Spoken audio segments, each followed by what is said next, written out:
Ladies and gentlemen, welcome back to the show. Today we are addressing a very interesting thing about the new frontier in Europe, or at least it's new for a lot of Americans. For a lot of Brits, then they sell in the UK, but which blows my mind, they don't sell in Europe. So both sets of people, which are the majority of my listeners, need to hear this. This is John Cavendish from FBA Frontiers, who's going to tell us how to make sure we are maximizing the opportunity that Europe Amazon presents. So, John, welcome to the show. Cool. Thanks for having me. So, John, I've got to just ask you this first question. So, obviously, you're a fellow Brit, and I remember when I was speaking to you before the show to go over what we're going to cover. I said, oh, so where are you? Assuming you're probably in London, and maybe we can meet for coffee. And in fact, you're not in London, are you? No, no, I actually haven't lived full time in the UK for about 2.5 years now. I've been living in Ho Chi Minh City, Vietnam, which I know you want to see. Yeah, yeah. So Show us what it it's looks getting like. If dark you're at the moment, listening, guys, actually. we'll have to just It's describe it for you. evening now. But yeah, you can see outside, you can see kind of like a classic view of Ho Chi Minh City with Patexco and all the big buildings across the fields. Wow. So, what takes you to Vietnam? Is that because you're sourcing there, or you just fancied living there, or what's that about? Originally, I just fancied living here. I went to some entrepreneurship, like location independent business conferences, and I was traveling around Asia and really loved Saigon. So I just settled down here. And since then, I've hired a few locals and a team of Filipino guys, and we've been growing a team in Saigon. Wow, very very cool. So the real digital nomad thing in real life. That's excellent stuff. So John, tell us a bit more. I mean, obviously that gives us a very good flavor of the sort of lifestyle that you can create for yourself if you have the urge to do so. So tell us a bit more about your background first. Personally, you sell on Amazon yourself? Yes, so my real background actually was I was an engineer and I graduated from the UK and did the whole young professional thing, did a graduate training scheme for 2 years, and then moved to London and started contracting because I wasn't a very good engineer. I was the right engineer, but I wanted to earn more money and I wanted more freedom to travel and do what I wanted to do. So from the extra money I was using contracting in December 2014, I sourced my first product and I was live in February 2015. And just like a lot of your listeners, I was just selling on the UK. I didn't really know what I was doing. I was kind of just pushing, pushing, pushing. I thought I'd roll out some more products and it went okay. I was maybe by the end of the year doing like 20 to 30 units a day, maybe 40, but nothing big. And then in the start of 2016, I got to Saigon, started hiring my team and started expanding into Europe. And that's when everything just grew. Like Europe is so much of like a untainted market, or it was, well, it still is, from 2 years ago. And products just got traction so much more quickly. And basically the business doubled every month and doing like, 20K to 40K to 60 to 80 to 100 to 120. And it just kept growing and growing and growing. And so from there, we've just scaled up and up and up. Interesting. So the two main things I'm taking from this, which I think we might explore, well, certainly would explore the whole Europe opportunity. But the first thing is that Europe, is it, an uncharted land where you can go and grab yourself a land stake like the American West in the mid 19th century. And the other thing is that the irony is you started growing in Europe as a business when you personally went out of Europe and outsourced to some relatively low wage economies. So two very interesting hints we'll explore. So John, first thing to say, let's deal up front with this question because it's one that gets bandied around a lot, the forums and FBA groups and Facebook. Is Europe really still an opportunity relative to the US now? And if so, is that split between the UK and Germany? Are they different or is it across the board? I mean, I always try to think of Europe when I explain to Americans as kind of like different states in America. So although everything is a separate country, because of the United European Economic State, you can sell between them just as you would sell between the states in America, and all the laws are are pretty much there. Whereas in the States, nobody's got a clue about sales tax at the moment. In Europe, everyone kind of understands what needs to happen. It's around 20%, 20 in the UK, 19 in Germany, 21 in France. Like it varies up and down a bit, and it's very easy to take care of because you just hire somebody to do it for you. So yeah, I mean, the good thing about Europe is that there's still like open products there, which in America would have been things people would have done in 2013, which would have been like garlic presses or silicon spatulas or all that stuff. Like you could still compete in those items if you already wanted to. I did a case study for somebody earlier this year in June, and we looked at barbecue tools, and it was like an amazing market in Europe, which you would not want to go to in the States. But it was June as well, so the market was insane. Like you could have 13 reviews, and they were doing like 30, 40,000 euros a month in each marketplace. It's crazy. Wow. So, and do you find that it's the same in UK and Germany, France, Italy, Spain, or is there a big difference between those markets in terms of which is the big opportunity for American sellers if they haven't yet started in the European space? I mean, it doesn't matter where you started really, but it's all about how your ASIN, sort of how that market reacts to your ASIN. So once you've found the keywords for each marketplace, which you can do with Google Translate, or actually just putting in your English, because most of the time the top one for the local keyword will also rank in English. Just put in English, copy what's the obvious keyword from the title and put it into the search. If you have good metrics on each one, like a good systematic ranking of BSR down the page, then you can launch your product and it might do well in any marketplace. So even if it's really competitive in Germany, you might start doing really well in France or in Italy. So that's why we always say to have your listing there, even if you're not pushing it, because especially for me, when I started launching in Europe, I didn't have any reviews and I started making 5 sales a day on one of my SKUs just because it was there. And you just needs to be there for it to make sales. Okay, so I guess you got the inventory. So tell us a little bit more about how this works. And let's think from the American perspective, because quite a lot of the listeners are Americans or based in America, some in Canada, or certainly outside of Europe, some Australians as well. What's the starting point? Because a lot of people get a bit confused. I mean, should you just, if you're selling on Amazon.com or even Amazon Canada, should you just bring existing ASINs across? What do you need to do? Market research in the UK? What's the sort of process from sort of 1 to 10, if you like, a simple process? 1 to 10. That's a Well, lot of I points. don't know. Yeah, I don't know how many you want to three. break it into. So first, like your first thing that'll take a couple of months is to get your VAT number, which is your sales tax information, which means you can actually import goods into the UK. So all you do for that is you go to a service. We've got one on our website. Just go to our website /VAT and start your registration for the VAT number. That can take a couple of months. And all that means is that you can get a number to put on your imported goods, whether it's from DHL from China or the C or DHL from the States. It doesn't matter how you get it in, but you need this number before you can import.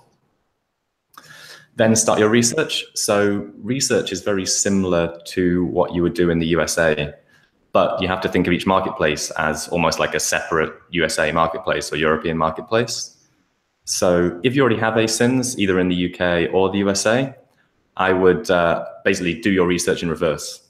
So get your main keywords, put them into the UK, put them into Germany, France, Spain, Italy, and then sort of rank them as an opportunity. So look at the top 5 sellers, look at the number of reviews, feedback, if they're actually selling anything, because sometimes your product will be killing it in a market, you didn't understand why, or sometimes there'll be, there's just no volume for, certain products in certain marketplaces. So once you've done that, if you already have your stock in England, obviously just do all your translations and get live as soon as possible on every marketplace. If you're in the States, pick your number 1 or number 2 SKU that you have already, and then get some of that stock into the States. Sorry, get some of that stock across into the UK. So it probably won't be necessarily your best-selling SKU from the States, which is going to be your best-selling SKU in Europe, because say your best-selling SKU in the States is something you've gone into because it's a niche market. Usually the niche markets don't have enough search volume in Europe, especially super niche stuff. Whereas in Europe, whatever was your secondary item, which you thought you could generate some sales on the side from, might be your number 1 item because it's a high volume product. Okay. And then you just have to have stock in the UK. So you can just store your inventory in the UK, and you can use Amazon's system to distribute to all these other marketplaces just through the internal system without having to do any shipment yourself. Excellent. So tell us a bit. So first of all, let's deal with VAT a bit, because I know when I've tried to work with American sellers in the past, it's kind of blown their minds. So I do know that that's right at the top of the line of confusions for some people. So you need to register for VAT to import. So it's kind of an import tax and it's kind of a sales tax. Yeah. Is that a fair summary? And what do you need to do about the other countries? Do you need to start doing registrations in different countries in different languages and employ lawyers? How does that all work? Okay, so The UK government sees importing goods as a sale. So like you're selling them from, say, your Chinese manufacturer to you. It's like when you're buying them. So the easiest example would be, say you're buying for £10 or $10, do it in dollars, and you're selling for $100. So if you buy it for $10, you import it, the government wants 20% of that. So they want an extra $2 for every item you import, which you have to pay to them. But this is reclaimable against your final sale. So once you sell it for £100, say it's 120, which makes it easier, you add that 20 on when you sell it, or you actually include it in your sales price, but it doesn't matter either way. You owe the government 20 then from every time you sell an item, because it's up to you to pay the government once you've sold. They don't collect it for you. It's nothing like the US where Amazon will collect the sales tax. You can then minus that 2 you paid an import, and you pay them 18 overall. So it's relatively simple when you get your head around it, but you'll have a VAT agent to do all this. So you just need to find an agent. We've got a good deal on our website, obviously, but you find any agent you want. They'll do the paperwork for you. And the best thing about doing England is that it's only once every 3 months. So you import all your stuff, and everything you've done in that 3 months just gets added up on imports, added up on sales, and you don't pay the government anything until the end of those 3 months. And then you've actually got 5 weeks to pay it. So it's quite nice and relaxed. You're not rushed on the numbers. It's not like Germany where you have 9 days from the end of the month and it's 12 times a year, which gets to be a real pain. That's part one of your question. Part two was about when to register for the rest of Europe. So there's 5 more marketplaces. So Amazon has this thing now called Pan-European FBA. And as soon as you start selling in the UK, they'll start spamming you with emails saying register for Pan-European because this is the future, and they're going to make you do it in a couple of years, I think. So Pan-European basically means that they can freely move boxes, like bulk boxes of your inventory between the marketplaces.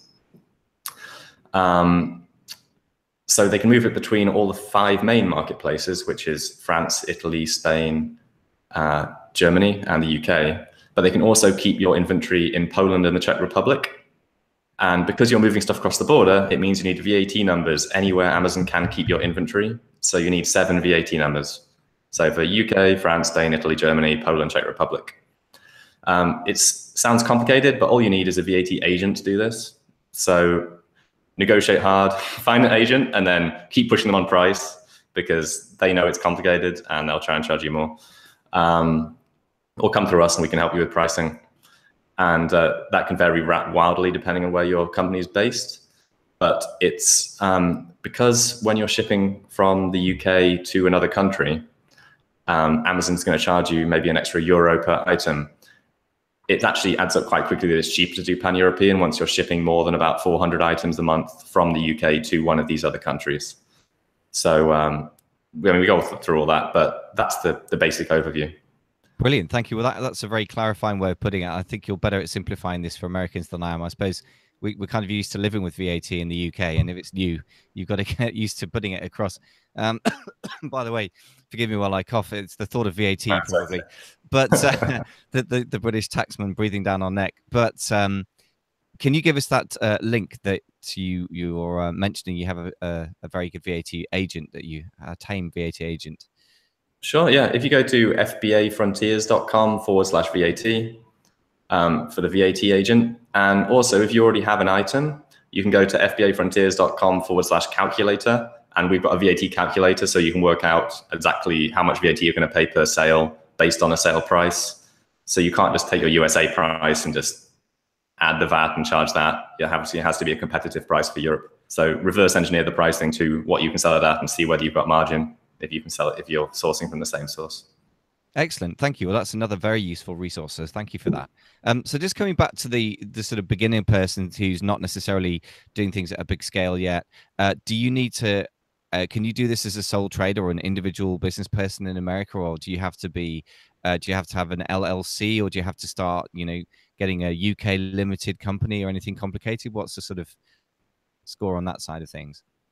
Okay, so as a European individual, you can be a sole trader, whether you're from the UK or any of the main European markets where they hold inventory.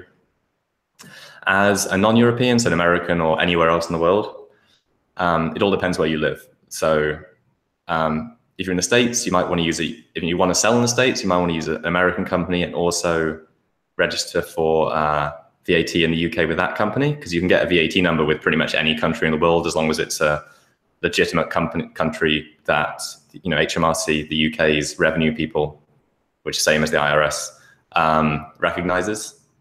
So you'd be okay with America, Hong Kong, anywhere in Europe, maybe not the Seychelles or Bermuda or one of the complete tax haven countries, although I haven't actually tried that yet. So, you know, I'll let you know if that works. It all depends on your tax situation, really. So if you're an American, I'd have a brief discussion with your accountant, what they think is best, especially with these new like Trump tax reforms about getting your profits back into the USA with tax cuts and all this kind of stuff. Okay, interesting. Sorry, we're about to get it's okay. No, I think we're about to get into the territory where, as you say, accountants should go and the rest of us should fear to tread. So yeah, you're right. I think that's a conversation for your accountant. But thank you. That clarifies that really. So basically, you know, any form of company from anywhere in the world that's in a normal country that isn't a tax haven should have no big issues getting a VAT number in the UK and then start in the UK. So let's move on now to the whole area of the different marketplaces within Europe and how that splits up. So first question for you is, and I'm going to come back to basically perspective of a UK-based entrepreneur, but it's based once you're in here, and I say here because I am in London in the UK, London, England, as they say in America, on Alabama or wherever else it is. Always tickles me, but so if you're in the UK, whether an American who's imported here or you're starting off here as a Brit, is it first of all worth actually putting products in all of the different marketplaces? Is the demand in places like Spain, Italy actually worth having the products out there? Is my first question. So in terms of listing, it's definitely worth having your product out there. Because as I said, like sometimes products just get traction. So as soon as you have stock in the UK, you should be creating your listings in every marketplace. In terms of having stock there, if you're just starting out, definitely not. You should be holding all your inventory in the UK because it's the cheapest route to get started. And you don't want to, you know, be doing pan-European before you've proved all your sales in every marketplace. That being said, you do want to start doing this pan-European registration pretty quickly once you've proved that you've got sales in every marketplace, because it will save you some money in the long term. So yeah, as soon as you've got your VAT number and you know which ASINs you've got and you've got your listing written, get it translated. Then once you're live in the UK, you turn on some settings in the FBA settings, FBA export, you turn all that on. You go into Germany, you create your listing, you get it to pull from the UK, and that's it. Just upload your German listing. So the listing has to be in German, but Seller Central is in English. And it's all controlled from the little drop-down menu at the top of your UK Seller Central account, where in the States you'd have America, Canada, Mexico. There you have the 5 European marketplaces. Yep, and I can attest to having, you know, been doing that for whatever, 2.5 years. And ironically, I launched in the US first, even though I'm a Brit, because of course I was following said do this first. But yeah, the European marketplace is pretty easy to move between them, and you can set everything in English. It's not that intimidating, really. So tell me a bit more about this then. So where the first thing is Amazon will do automatic translations for you, right? Is it a good plan to just kind of let Amazon do all of that for you and just be incredibly lazy? Is that just kind of, you know, low overhead, low cost, but you know, the weighing up the upside of it? Is that a sort of launch strategy, and then if it takes off, you can put more effort and money in? Not that we found, to be honest. We would always go for professional translations because they're not particularly long listings. So it's not a huge expense to translate. You've probably, unless you're whether you're a huge seller, you should have loads of money to do this anyway. But you've probably only got a few ASINs you want to start with, so it's not going to be a huge upfront expense. And people don't want to buy stuff which is written really poorly. It reflects super badly on your product. They think it's going to be a rubbish product. It's not going to be optimized. It's basically like running it through Google Translate and then back into English again. And it just looks terrible.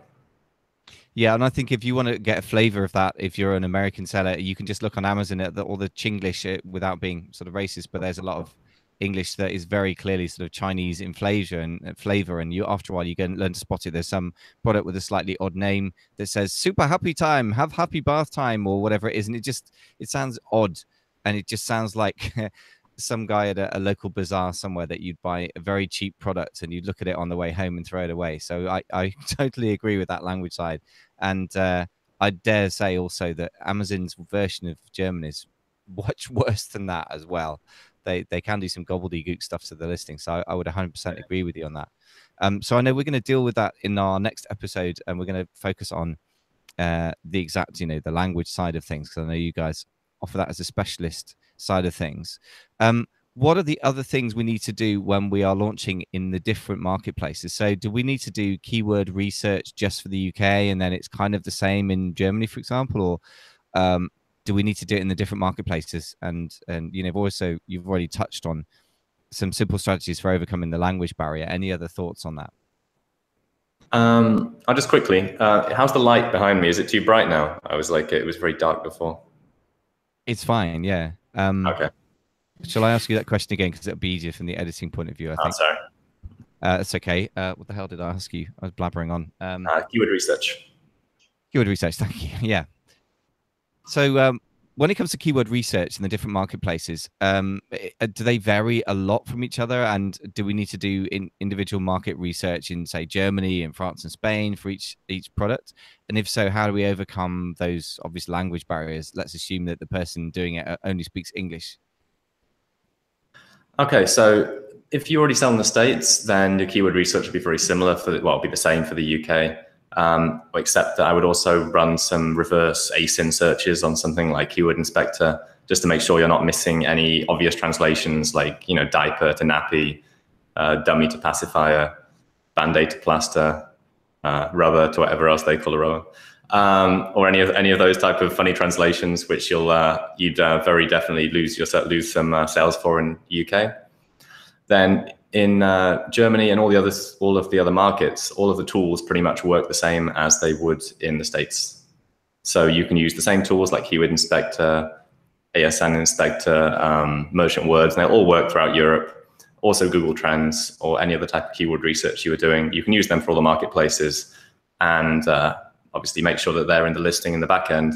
But then for PPC, just do the same strategy you would for the rest of Europe and America.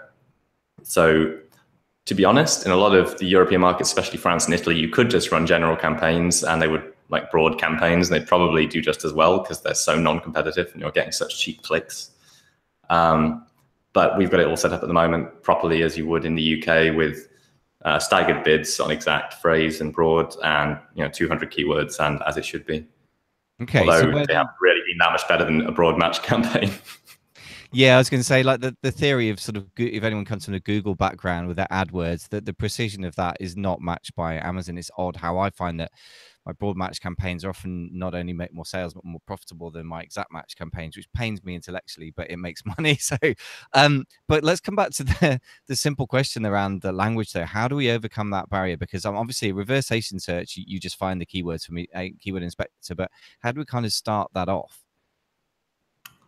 Well, you do the same as you would when you're doing your research for whether it's a good product. So once you've found the local keyword and you found the product, like the best selling product for your keywords, you take that ASIN in that marketplace, and then you go to the software and you just do a reverse ASIN search on that ASIN in that marketplace. Okay. So you sort of get ASINs that look promising before you even sort of get launched. This is, I suppose, what I'm assuming is if you wanted to launch a new product in Europe, then you don't have an existing ASIN or existing product. Obviously, you're stealing your competitors' keywords. Obviously, you're stealing your competitors' keywords, or you just give it to a service like ours, and we'll do the keyword research for you based on similar products. But all we're doing is reverse, is a mixture between Google Trends and reverse engineering the bestseller in your categories keywords. Because you want to be beating them on the highest volume keyword. Yep, that sounds like music to our ears. Excellent. Right, let's do the second episode. So it's a bit artificial to separate things out, but I know that. When I just it's so hot in here for some reason. I think it's so bright as well. I turn on all the lights in my apartment, and now it's like being inside a disco. Yeah, it looks lighting looks good. Do you grab yourself a water or whatever you need to do? But sorry, that was the first part. Anything we need to add? It's fine. No, I think that you answer things in a very simple way. I mean, I suppose I'm sort of looking for complications, and you're keeping it simple, which is probably extremely good.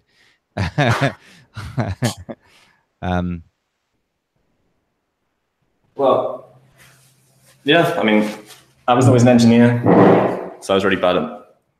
I was always told off for like not saying enough words. That's funny, really. Yeah, I Yeah. suppose I have the opposite problem.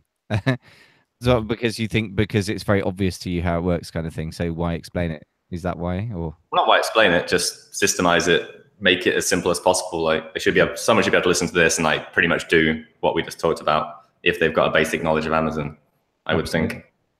Yeah, yeah. Whereas some people just go, yeah, you do this and you make it really complicated, but you just use a tool, you reverse engineer it. You can do it, or we can do it for you, and we'll do a better job. Yeah. Sounds good. Right, let's talk about the language side of things. And I think we might as well touch on product research again as well. Excuse me. Ladies and gentlemen, welcome back to the show. I'm here with John Cavendish of FBA Frontiers and a fellow Brit, which is a nice change from the very charming Americans, but it's nice to have a fellow Brit's view on things. Somehow resonates. And we are talking about Europe. And specifically today, we're going to talk about the issue of language, which I think for a lot of people is a barrier, or it seems like a barrier. So, John, first of all, tell me, what do you think barriers a real entry problem, an entry barrier? Let me try again. Oh my God. Let's do that all again. Sorry. That was really... Hello, ladles and jelly spoons. Welcome back to Amazing FBA today. I'm here with John Cavendish of FBA Frontiers, and we are talking Europe, how to get into Europe, or if you are in the UK and you're lucky enough to have Europe at your fingertips, as it were, how to expand into Europe and make sense of that. So first question, John, is the language barrier a real barrier, or is it just in people's heads? Well, I mean, it's a barrier if you don't speak it. But no, it's not really a barrier, especially because Seller Central is in English and you can set it to any language you want to. So the back end of all of Amazon is always in English or German or whichever language you set Seller Central to. So you can sell in like the UK, Germany, France, Spain, Italy, just from your Seller Central account and managing it all in English. Great. Okay. So yeah, what so about... sorry. So what about the first question after that, and then for me would be product research. How do I do product research in, say, Germany if I don't speak German? Okay, so basically, if you've already got products in the UK, I would reverse engineer your products into Germany and into every other marketplace, actually, just to see, if there's a market for it and what the current sales are for the best sellers. So the two main ways that I would do that is Google Translate, so literally just translating your product into German, or just putting your English into the German Amazon.de website, and then looking for the top few and figuring out what the main keyword is for that product. So if you're looking for barbecue tools and you just put in English barbecue tools, there'll definitely be barbecue tools in the top 5, and you'll see the German keyword is the main word in the first couple of words in the listing. And I'm sure because it's German, it'll be 2 huge words slapped together. And you'll copy it, you'll put it in the top, you'll search. And if you've got a good sort of cascade of bestseller ranks down, then you've got a good keyword, or the best keyword for that product. Okay. And do you use any tools for that process? Anything specific to Europe, or is it the general sort of research tools that you would use in UK or USA? We use the same general tools. I mean, you can still do everything manually as you would before.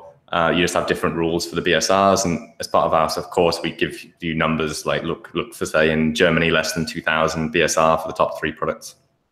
Okay. But you can use Jungle Scout, because all Jungle Scout does is pull the data and make it slightly quicker to do your research. But I would say people get distracted too much by these revenue numbers. And also Jungle Scout's new scoring system based on different numbers of each things. And I think make your own decision. Don't just follow what Jungle Scout says, or because you'll find better products.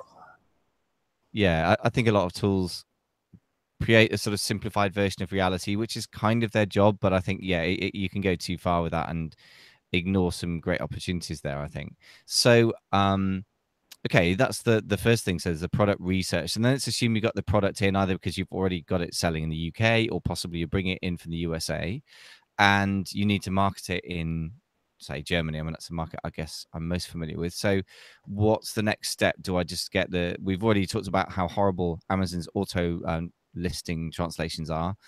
Do I just use Google Translate? Will that do as an initial listing? Will that do the job? Or what are we looking at? Fiverr? I mean, you could use Fiverr. I wouldn't use Fiverr, to be honest.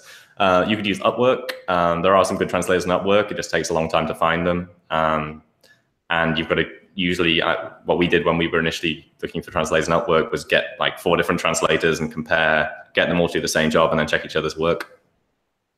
But really what you want to be doing is doing every marketplace at the same time, because as we talked about before, like even though you may be concentrating on launching in Germany, you want to be making sure you've got your listing live and in really good quality in Italy and Spain and France, because these are so much less competitive markets. And as we talked about last week, actually, my sales in some products are way higher in, say, Italy and France than they are in Germany, because they're super competitive in Germany, but we're #1 bestseller in France because no one else is doing it. So you want to be pushing for every marketplace straight away. In terms of customer service, you will get messages in the local language, but that's when you can use Google Translate, because you just want to provide a quick response to this person. And almost all the questions are the same as you get in the UK and in the USA, which is, where's my stuff? Yeah, where's my stuff? It doesn't work. It's not the one that I ordered black and it's pink. Why is this? Yeah. As you say, the usual thing. So is it worth getting, because as this is a good point actually, as pretty much 90% of the messages I ever send are about the same 4 topics. I have templates set up in the UK. Is it worth getting those templates translated into other languages? Oh, completely, yes. So we also do that. We have, if you haven't received your product yet, so this is an FBA issue, contact Amazon at this link. Yeah, so same thing. Great. Okay. Well, that's very handy to know. And what about then the listings themselves? So there's translating the English, but presumably if you're in Germany, that the sorts of keywords that people search on aren't necessarily a direct translation of the English keyword. So if you're building a keyword-rich listing, which is going to get ranked in Germany by the algorithm, what do? Just translate, or should you start from scratch with keyword research in each marketplace?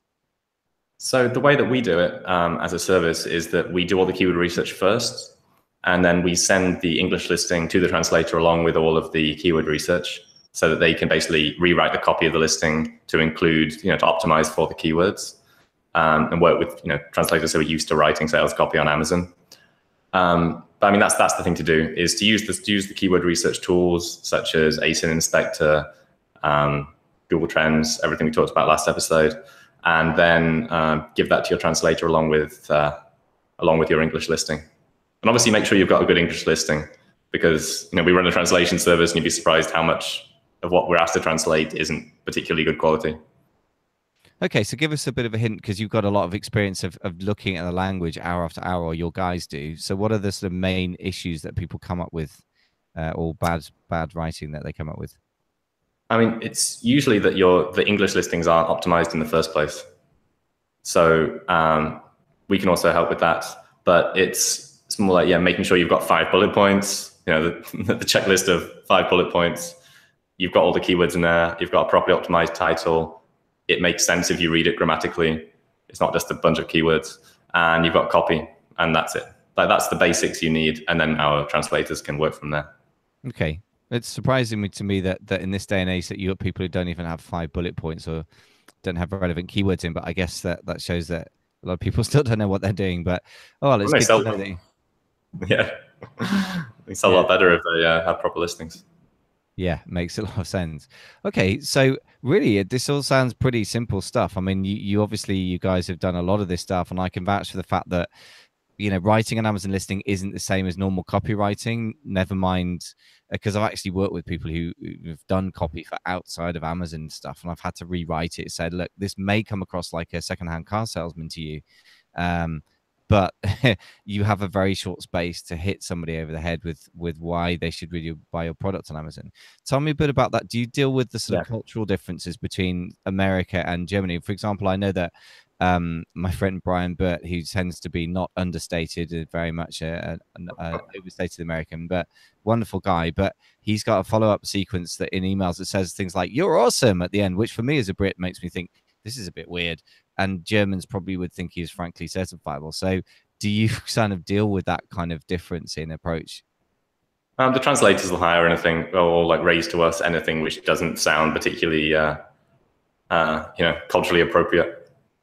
Excellent. And raise that in the translation. I mean, in Germany especially, I'm so sure you've seen, Germans are the most honest, forthright people when it comes to like product reviews and feedback. And even if you have a good product, you'll end up with 3-star reviews saying, "Seems all good so far. Seems okay. I'll update you in a year." Like 3 stars. Yeah. Whereas in America, when I used to sell there a little bit 2 years ago, I'd get 5-star review. I bought 3 of these. You check them, they only bought 1. Like, what's going on? they overestimate like too much. It's ridiculous. Yeah, it is a different marketplace in terms of the mentality, but you get used to that. I have to say, you just need to put really good quality products into Germany. In my experience, if you put something duff in there, they'll tell you, but then that's kind of fair enough. Another question about that then, in terms of translation, obviously one of the most important things we can do to get reviews, hopefully positive ones, and or to head off negative reviews by getting people to get in touch with us instead of leaving reviews, is the follow-up sequences and emails. And is that something that you will address in terms of translation as well? Yes, so we have packages that include all the follow-up emails as well, up to a certain word count. But we've always found that you don't want long follow-up emails. Nobody's going to read your epic biopic about your product. They just want information, something to help them, ask for a review. In Germany, especially though, there's lots of privacy laws where you technically shouldn't send certain information, shouldn't follow up. It's up to you whether you set up your follow-up sequences. But no one we've worked with has ever had any issues. But I cannot condone whether or not breaking German law and sending follow-up sequences. Yeah, thank you for putting it that delicately. I mean, I had Jill Lang on a while ago, who's got Private Label Journey and is the biggest German podcaster in the Amazon space and a serious seller. He does, God, he's got a couple of accounts at about 100,000 euros each or something like that. And he said, to be honest, everyone does it, but it's technically against the law. So that I'm not saying that you're saying that, but that's what he said. So we're skating around the fact that basically everyone's doing it, so you can probably get away with it. Yeah, unlike asking for a review where Amazon will send the squad through the doors about 10 days late, 10 seconds later and suspend your account. So don't do that in any marketplace in any language, I would suggest. So, John, this all sounds very, very straightforward stuff. So how do people get hold of you guys to find out more? You mentioned a course. You've obviously got some very sophisticated translation services that are geared exactly to what's needed in the Amazon marketplace. How do people find out more about this stuff? Okay, so our translation service is called FBAtranslations.com. So nice and simple. You go there and you can learn about translations and have a look at our pricing. We have a lander especially for you. What was it called though? Well, I can't remember. There was definitely one where I told you what it was going to be, but I can't remember what it was anymore. Then you're gonna have to. It's probably something like I'm assuming it's FBAtranslations.com/amazing. Yeah, I'm just having a look. Damn, I was falling into this. No, it's all right. It's all right. It's not created yet, so we will create it under something, whichever I say. Quick look at what should we call it? What is it says FBA? What's the name of the website? So it's FBA Translations and FBA Frontiers. We can have a lander for both, so we can just call it /amazing if you want. Why don't we do that? Yeah, amazing. Frontiers.com/amazing. Is that good? Yeah, that's fine. Right, I'm making a note of this now in the Skype chat so that we've got it. And also FBAfrontiers.com/amazing. We'll do the same one. Yeah. All right. Well, let's just. Okay. So FBA Frontiers is the course, and FBA Translations is the translations. Yeah, and they're linked between. I'm pretty sure they're linked between each other as well. That's what Jordan. Right. Let's redo some of that bit. Then that was a bit of a mess. So I fell smack into that one. It's just bad preparation on my part. Me too. I remember. So, John, obviously, there's lots and lots of expertise that you guys obviously have in translation, which is so, so basic and so important. I mean, doing it yourself, you just come across as immediately not knowing what the hell you're doing. So, I would not advise anyone to do a DIY translation. Really, it's not worth it. By the time you paid for all the inventory and registered for VAT as well, if you're an American or if you're doing pan-European, etc., just go the extra mile, I would say. So, John, where do we find you, and how do we get? I believe you got an extra special deal for the listeners. How do we get those? Where are those goodies for us? So for the translation services, you can find us at FBAtranslations.com, and we have a land especially for you, which is /amazing.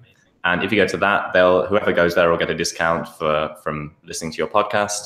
I can't remember exactly what it is, but it's a good discount. I think it's 50 euros off the package and 20 euros off a single, but you can check that yourself. It'll be at least that. We also have a deal on the course. So basically, I'll give you a quick rundown of the course if you want. Please do, yeah. So I'd love to hear more about that. Basically, it's originally it's made for Americans who want to launch in Europe. So it's basically anybody that has a okay knowledge of FBA already and then wants to sort of supercharge their European sales and European listings. So it's 5 modules. The first module is European research. So basically a more detailed version of what we just went through, including templates and how to compare marketplaces, metrics to measure whether your ASIN is good for a certain marketplace or which one we think that you should concentrate on, which ASIN you should bring across if you have several. How to get set up in the EU, so VAT registration, importing, that type of thing. Sourcing and packaging, so should you modify your packaging for Europe? Some sourcing basics if you haven't done that much sourcing before. But as I said, this is kind of a higher level thing. So if you haven't ever sourced something before, you're going to need some more external input on that. Launching your product, so how we would go about launching in Europe, and marketing your product, so PPC, all that good stuff for Europe. Excellent. That sounds like it covers the bases. And I like the fact that there's a course available that doesn't go back to the rock bottom, but which deals with the specific issue at hand, which is, going from a known place to a sort of semi-unknown place. So that's really, really useful. And again, presumably there's some kind of deal for the listeners. Is that right? Is there a particular place they can go? Yes. If you go to fbafrontiers.com/amazing, there's a really good discount there. And you also, if you sign up there, you get a free call with me for 30 minutes, which I believe we're offering your listeners. Excellent. Yeah, very good. Also, you were saying about just doing a more advanced stuff. I mean, all of the basic stuff now for FBA is available for free. There's all these amazing podcasts. You can pretty much put it together yourself. So I wanted to do something that isn't like the lifestyle sell. Like I suppose as a Brit as well, we hate the lifestyle sell, we hate the hard sell, and I didn't want to do the hard sell. So I want to do the easy sell to people that know the value of making making 100 grand a month in Europe. Yeah, that's not a hard sell after all. 100 grand speaks for itself, really. And also the irony, John, is like the way I introduce you is like you're not sitting on a beach with your laptop, which is obviously, I think, a stupid place to use a laptop because of the sand and what's the Wi-Fi like on most beaches, not good. But you are, in fact, exemplifying the people that would aspire to, because you're living where the hell you want because you think it's interesting. And for me, that does exemplify it. So I'd like to say finally, that without the in the low-key British kind of way, that you are being the lifestyle about it, which is really refreshing. So John, thank you so much for coming on and sharing your expertise with us, and look forward to catching up with you soon in Vietnam, see how the scene is out there, and any new insights you have in a few months' time if the marketplace has shifted. It'd be great to have you back on.